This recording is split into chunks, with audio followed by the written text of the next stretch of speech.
ये कौन सा जगह आलनार। है?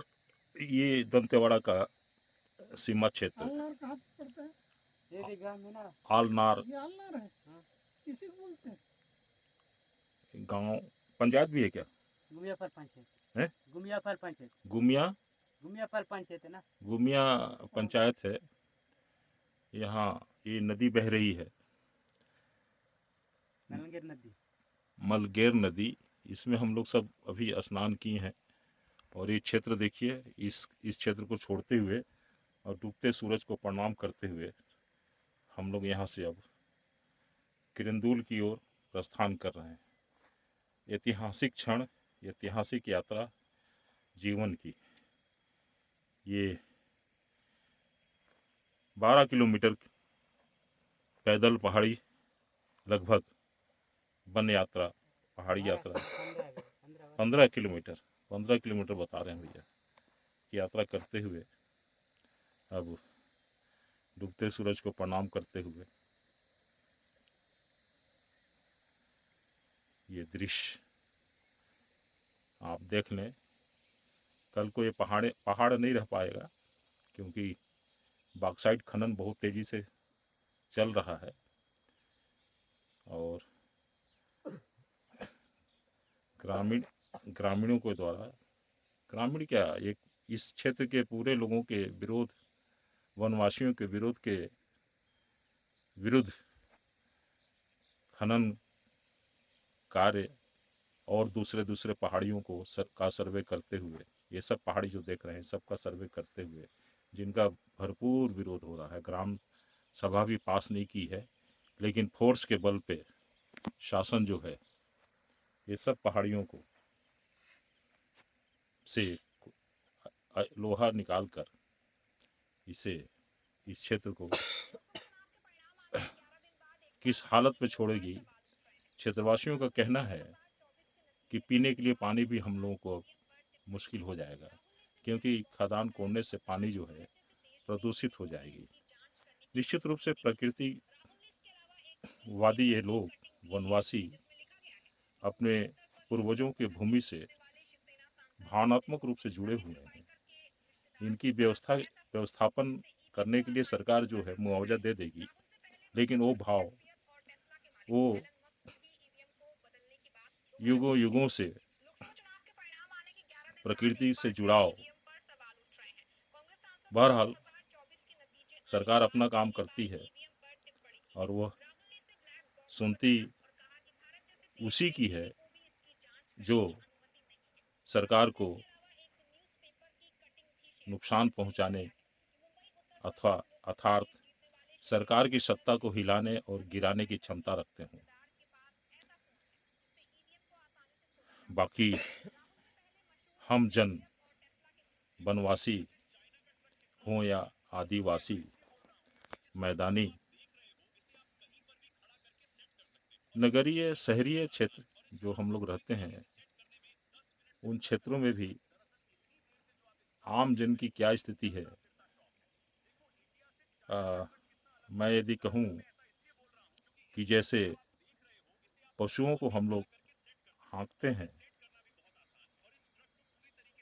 डंडे लेके या बिना डंडे के भी, उसी प्रकार भारत के प्रशासनिक अधिकारी हम जनों को पशु की भांति हाँकते हैं। वीडियो बनाया आचार्य दिग्विजय सिंह तोमर,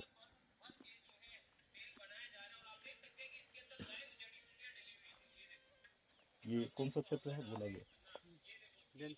नहीं, गाँव आलनार से दंतेवाड़ा जिला का यह सीमावर्तीय क्षेत्र है जो बीजापुर से लगा हुआ है। कलकल करती नदी, इसमें हम लोग स्नान किए और इस प्रकृति से अब विदा ले रहे हैं, इस प्रकृतिवादी से विदा ले रहे हैं। इस जंगल से, इस ज़मीन से, इस पहाड़ से हम अपने परिवार की ओर से, अपने संबंधियों मित्रों की ओर से, अपने क्षेत्र के लोगों की ओर से इस धरती को नमन और प्रणाम करते हैं। जीवन में ये पहला अवसर है। इस क्षेत्र में आने का अवसर दुर्लभ ही लोगों को मिलता है। पत्रकारिता जीवन का यह जो हमारी यात्रा है, अब पूरी होने जा रही है। ये जीवन की पत्रकारिता कर्म क्षेत्र की, जीवन में कर्म क्षेत्र की यह दुर्लभ यात्रा है। मैं अपने कलम से लिखूंगा, विभिन्न पत्र पत्रिकाओं में और व्हाट्सएप फेसबुक में भी डालूंगा कि कैसे यह क्षेत्र आज़ादी से अब तक शून्य है। अपने जीवन को ये अपने हिसाब से जी रहे हैं और इनको कोई शिकायत नहीं है। शिकायत है तो सिर्फ पुलिस फोर्स से, जो आती है और अपनी ड्यूटी को पूरा करने के लिए किसी न किसी ग्रामीण को, जैसे शिकारी शिकार करता है और जब कोई शिकार नहीं मिलता है तो जो भी शिकार मिलता है उसी पे वो वार करता है और अपनी सफलता को दिखाता है। ये पुलिस फोर्स शासन के मंशा से चलती है, शासन के आदेश से ही चलती है। इनको मैं दोष नहीं दूंगा। दोष है